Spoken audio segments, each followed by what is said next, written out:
Hey everybody, Sue's here from Revelation Quilts. I got another project for you. This 3D looking quilt is called Doors to My Garden. And I've got a bunch of cute floral fabrics here in little doorways that just make you want to just jump into the garden. So I've got some skies, I've got some birds, I've got some flowers, and I just really love it. It was real easy to make, and it makes a pretty generous size throw. So join with me and we will make this happen. Please share, subscribe, and like this video if you enjoy what you see. Let's get started.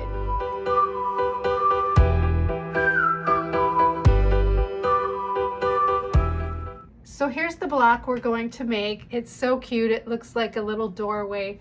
I have a bunch of this bird fabric, and I think it's one of the first fabrics I bought when I started quilting back in 2008. And so I was looking through my scrap stash, and I have a bunch of 5-inch squares of this, and I am ready to use it up. So we are going to make this block with some of the bird fabric, and then the rest of the blocks that I'm going to use are some florals. So I want this to be very gardenish, like doors looking into a garden. So the thing we'll need to make this block is you will need one 5-inch square of whatever fabric you choose to be your focus fabric. We will need one square that is 2.5 by 2.5 inches. We'll need one rectangle that is 2.5 by 5 inches. And then you'll need a strip of fabric, and the strip of fabric needs to be at least 20.5 inches long because we're going to be cutting this into other lengths.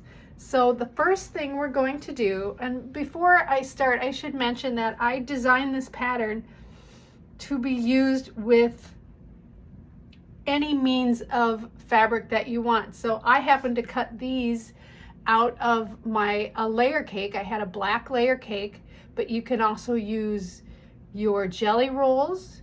You can use a charm pack because they're 5 by 2.5. Or you can use yardage. You can use whatever you have or whatever you want. So I purposely designed it like that to work in 2.5-inch squares or rectangles, or multiples of 2.5. Except for this strip. This strip is 2 inches wide by at least 20.5 inches long. And I just used my scrap bin to find those strips. So the first thing we need to do to get started is we need to cut our charm square, and I'm going to cut it in half, 2.5. So I'll have 2 pieces that are 2.5 by 5. And then for the long part of this block, this strip here, I'm going to decide which of these shows off the birds the best. And so I'm going to use this one. And so I'm going to save that like it is. And this one I'm going to cut in half once again. So I'm going to cut this in half. So I'll have 2 2.5-inch squares. Okay. And so this gets put together. One will go down here and one will go over here. And I think I'm going to turn it so that it's leaves. And this 2.5 by 5-inch square is going to go here. And this is going to go on top of this because we are going to make a half square triangle with this. So now if you want, you can draw a line right down the middle, and then you're going to sew right down on the line. So let me go sew that real quick and I'll be right back. So I've sewn right down the middle, and I'm just going to cut a 1/4 inch away from that seam so that I can make a half square triangle, and I'm going to press that to the dark side like so. And so when you put this together, let me make sure I have it right because it's upside down for me. So the focus fabric will be on your right, and the black square will be on your left. And then I'm going to take this fabric and put just like this, and I'll put my other bird right here. Okay, so hopefully that makes sense. Just like that. That lays nice and flat. So that is going to be our doorway. And then I'm going to take my strip, and I have this strip folded in half. So I am going to cut 2 8-inch long strips from this. Just like so. And that is those are going to go on either side like this. And then this remaining, I'm going to unfold it, and I'm going to cut a 4.5-inch strip from that. And this is going to go right up top here. So let's take this to the sewing machine and put this together. So here I've got it laid out next to my sewing machine just how I want it. The first thing I'm going to do is I'm going to take these 2 strips, these 2.5 by 5-inch strips, and I'm going to sew those together, a 1/4-inch seam right down that side. Just match them up and then sew those together. And after I'm done sewing, I'm going to leave them right on the machine.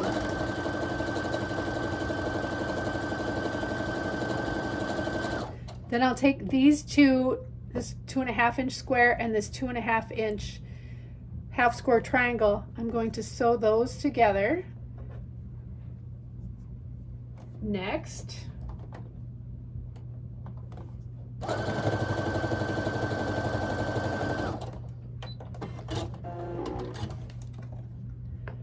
and they're connected by a thread. So this top one, I'm going to press that seam allowance towards the black. And the bottom one, I'm going to press the seam allowance away from the half square triangle. And now I'll put those two together, and because of the way we pressed them, those seams will nest very nicely. And so we're just going to sew those together.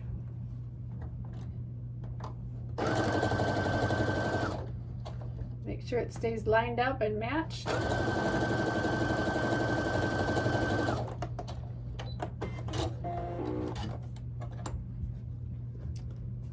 There we go. And now I'm going to take my 4.5-inch by 2-inch rectangle, and I'm just going to sew that right along the top.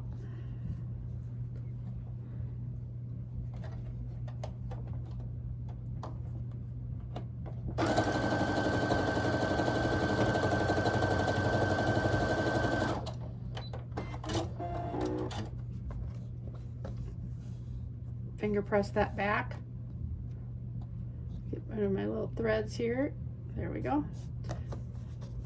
So there's the body, and now we're going to put these 2 strips along the side.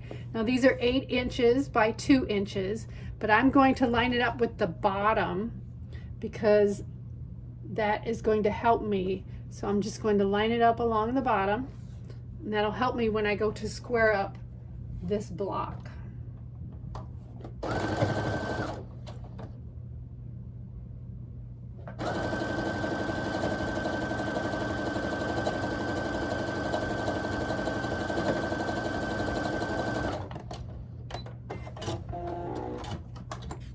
So the first one is on, and now you'll see that it doesn't match up at the top, and that's good. That's what we want.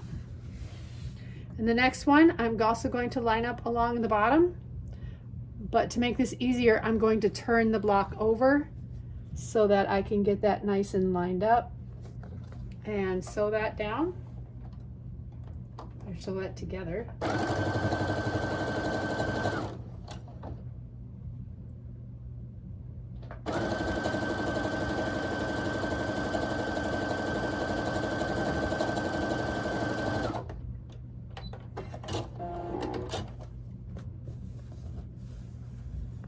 All right, so there is our block.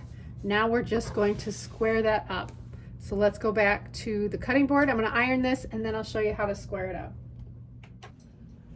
So here's our block, and the first thing I'm going to do is I'm going to square it up at the top. Now I know that my side strips here were 8 inches long, so they're the perfect size that I want this block. So I'm just going to line up this seam on one of my lines of my ruler and then line that right up with the top of that 8 by 2 inch strip, and I'm just going to cut straight across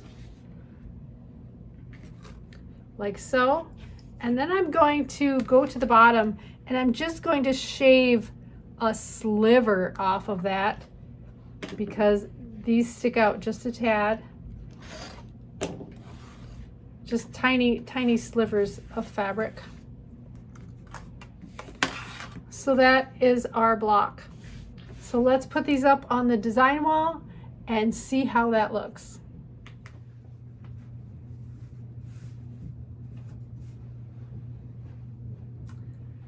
So this is what the quilt looks like when they're all put up on the board. Oh, looks like I'm missing one. Let me put that up. There we go. And I'm going to rearrange the colors. I love the way it looks. I actually alternated my bird fabric with different florals that I found in my 5-inch square stash. And so this is just kind of what's in my garden, birds and flowers. And so it's a real bright and cheery quilt. And then I made the door frames all different colors from my 2-inch strip stash. And so I did use up some of my scraps. And so I love that aspect of the quilt. I think it needs some sashing. So I am going to put, probably start with a 2-inch strip of black just to define and separate each of those doors. And so the sashing will end up being 1.5 inches once it's all sewn, but I'm going to start with a 2-inch strip. So let me get that on there and then I'll decide whether or not I want a border. So here's the final quilt. I cut 2-inch strips for the sashing, both up and down and across. I think that makes each block really stand out on its own, and it also lends to that illusion of looking into a door with the black casting the shadow of the door, if you will. The blocks are 7 across and 7 down. With the sashing and the 3-inch border that I put on, it makes the quilt 61 inches wide by 65 inches long. So it's a generous throw. And I love the way it turned out. I like the variety. I used the bird prints in every other block, and I used different florals, and that still gives it that scrappy look, but it has that continuity of that bird fabric, which I really wanted to use because I've always really loved it. So I hope you enjoyed this tutorial. If you have any questions, put them in the comments. And again, thank you so much for your support. Please like and subscribe and share it because anybody can make this quilt. It's super easy and I really enjoyed presenting it to you. So have a great day, enjoy your sewing, and just stay creative.